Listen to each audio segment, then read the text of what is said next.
Assalamualaikum warahmatullahi wabarakatuh. Bismillahirrahmanirrahim.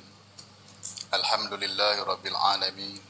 Wassalatu wassalamu ala asyrafil anbiya'i wal mursalin wa ala alihi wa sahbihi ajma'in. Terima kasih kepada Yang Berhormat Speaker yang memberi laluan kepada saya untuk mengucap pada tengah hari ini. Yang memuliakan Yang Amat Berhormat Menteri Besar, yang dimuliakan Bahasa Esko, semua ketua-ketua jabatan dan semua ahli masyarakat. Alhamdulillah, bersyukur kita kepada Allah Subhanahu Wa Taala. Pada hari ini 16 hari bulan, sama-sama kita dapat membahas bajet 2021 yang telah dibentangkan oleh Yang Amat Berhormat Menteri Besar pada kemarin. Jadi banyak yang telah membagi hujah cara pembangkang dan hujah cara kerajaan. Perkara biasa. Pembangkang bila pun dia akan pembangkang, macam kami dulu lah, masa jadi bakang juga lah. Masa jadi kerajaan, cakap cara kerajaan lah. Itu perkara biasa dalam Dewan. Jadi di sini saya nak ambil sikit strategi yang telah dibentangkan oleh kerajaan untuk memajukan negeri Kedah khasnya pada tahun depan. Di sini ada strategi yang keempat ni, masalah pelancongan. Jadi masalah pelancongan ni saya merasakan supaya dapat untuk mencari pendapatan untuk negeri Kedah terutama. Jadi kalau kita tengok di dalam negara-negara luar, pelancongan inilah untuk satu pendapatan yang hebat untuk menampung kos-kos yang ada dalam negeri. Dalam negeri Kedah ni banyak tempat-tempat yang kita boleh wujudkan tempat untuk jadi industri pelancongan. Yang telah ada diperhebatkan, yang belum ada diterokai. Saya mengambil contoh di Bukit Kaci. Ada satu gua komunis berkurun lamanya. Tapi sampai ke hari ini tiada siapa yang menterokai untuk menjadi satu tempat sejarah yang dapat menarik pelancong untuk hadap ke situ. Dulu ada satu projek lah zaman tahun 90-an. Tapi projek tu terbengkalai, tinggal itu kita naik hutan dan tinggal pokok-pokok hutan. Jadi pokok hutan yang ada di situ, jadi gua-gua tu pun dah duduk dalam hutan. Dulu ada juga laluan untuk kita melihat sejarah yang ditinggalkan oleh komunis. Jadi saya mencadangkan supaya Esko Pelancongan ambil benda ni untuk kita terokai, supaya orang dapat melihat apa itu sejarah yang telah ditinggalkan oleh zaman-zaman dulu.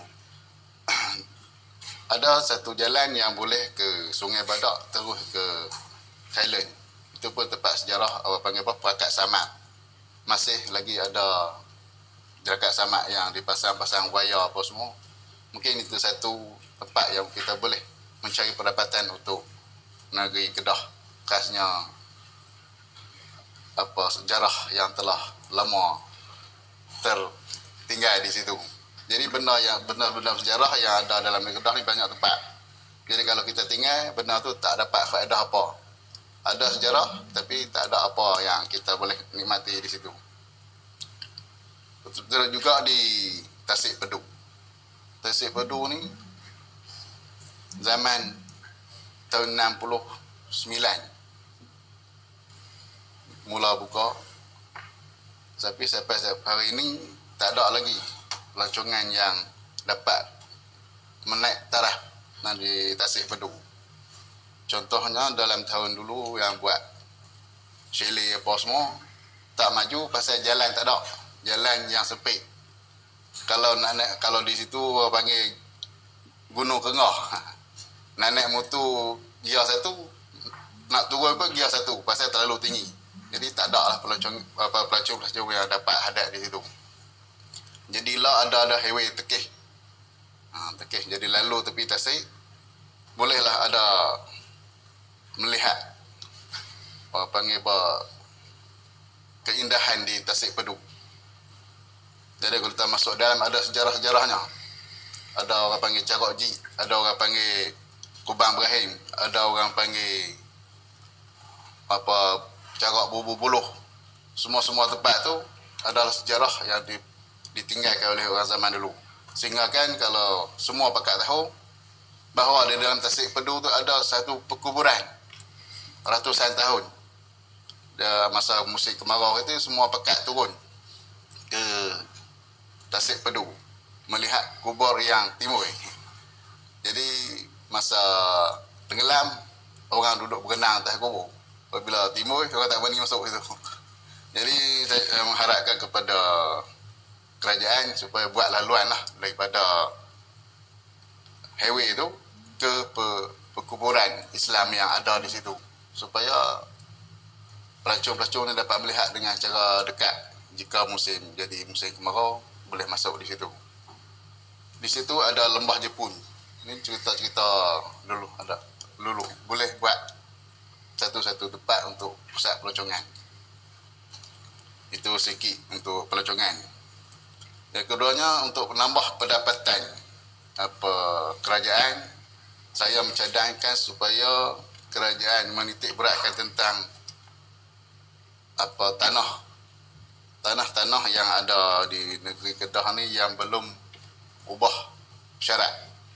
Banyakkan kawasan-kawasan yang diterokai, didiami kawasan dulu masa tu bersyaratkan pertanian. Jadi cukai pertanian ni dia kecil.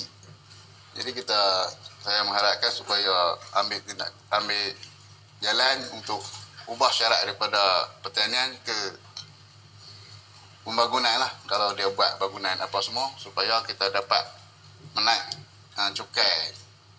Bukan kata kita nak menzalimkan dia, tapi dia dah jadi satu pusat bisnes.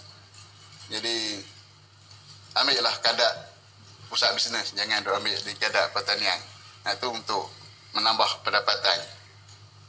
Keduanya isu tanah ni masalah rakyat miskin.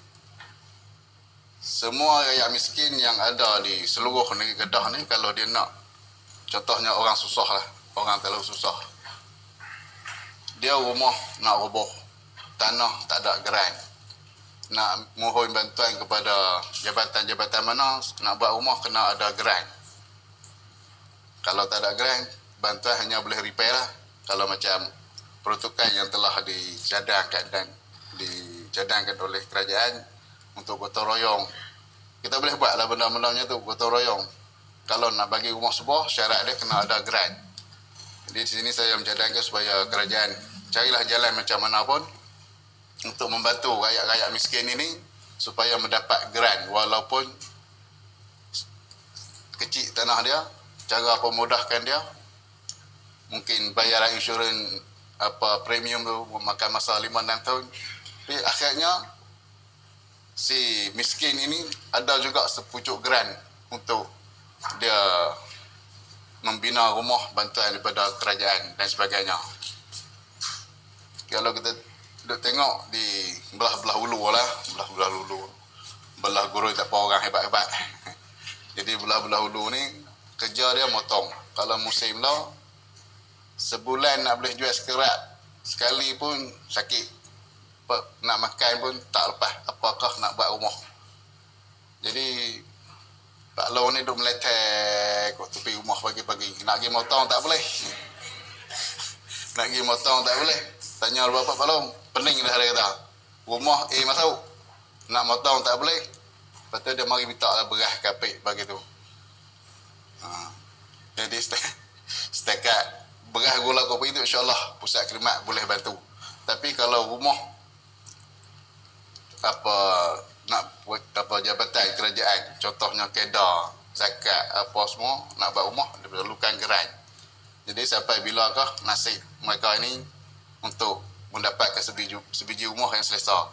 Tu baru dia ada anak 3-4. Mungkin selepas ni anak dia kahwin, dapat menantu, dapat cucu. Jadi benar dia akan berpanjangan sampai ke bila-bila jika kita tak cari satu kaedah untuk membantu rakyat-rakyat yang bukan susah lah. Susah ni memang Allah telah berilah setiap benda tu dia ada manfaat dia, ada ni dia. Tapi itulah apa perancangan kita untuk membantu mereka ini. Jadi selainnya saya nak cerita sikit masalah di sebelah Pedu ni. Sebelah Pedu ni pernah ada menteri besar di Dun Pedu. Tapi sampai ke hari ni di Dun Pedu ni nak kata tak ada paskara tu ada juga. Tapi benda-benda yang asas tak ada. Contohnya ATM tak ada. Pejabat pos tak ada. Jadi setakat hari ni pun kita tengok tak ada lah. Mungkin terlepas pandang kerajaan untuk bajet ke belah Dun Pedu ni. Perumahan pun tak ada. Segala-galanya tak ada. Yang ada tanah. Lepas tu Tasik Pedu. Tasik Pedu tu pun orang Pedu tak boleh guna. Jadi dia boleh guna orang sebelah Cikgu Ad lah. Sebelah Cikgu Ad ni. Apa ayat hitam. Bahawa semua boleh guna. Menggunakan ayat Tasik Pedu dan orang belah Penang dan Perlis. Jadi nasiblah rakyat di Pedu ni. Lalu depan tengok. A mungkin ke mana dia tanya. Bunyi-bunyi bah ke Jitera. Jadi saya mengharapkan supaya dapat carilah jalan untuk menyalurkan ayat Tasik Pedu tu ke contohnya ke Bukit Buluh, ke Bukit Lasak, ke Bukit Kura. Tu semua pesisiran apa sungai yang dilalui oleh ayat Tasik Pedu. Jadi orang sebelah tu duduk tengok macam tu Dia tak lompat naik ke petak-petak benar di situ.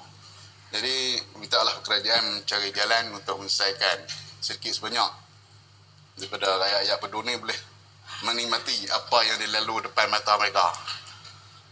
Jadi macam di apa Bukit Sena, pengairan Bukit Sena. Daripada dulu habis puluhan juta. Daripada sampai hari ni tak manfaat tu tak dapat dinikmati 100%. Dalam 40 ke 50%. Pasal zaman tu dia guna paip tanam dalam tanah. Guna tak silap guna sabun dia join apa paip tu. Yang hormat Pedu masa dah habis dah. Nak habis dah? Dah habis dah. Apabila sebab join tu dia habis. Apabila join, jadi lah ni apabila pressure dah kuat dia pecah. Dia jadi tak sampai ke sasaran. Jadi itu pun saya mengharapkan supaya kita tengok baliklah Esko yang berkenaan turun melihat balik paiping yang ada di Bukit Sena. Sekian. Assalamualaikum warahmatullahi wabarakatuh. Terima kasih.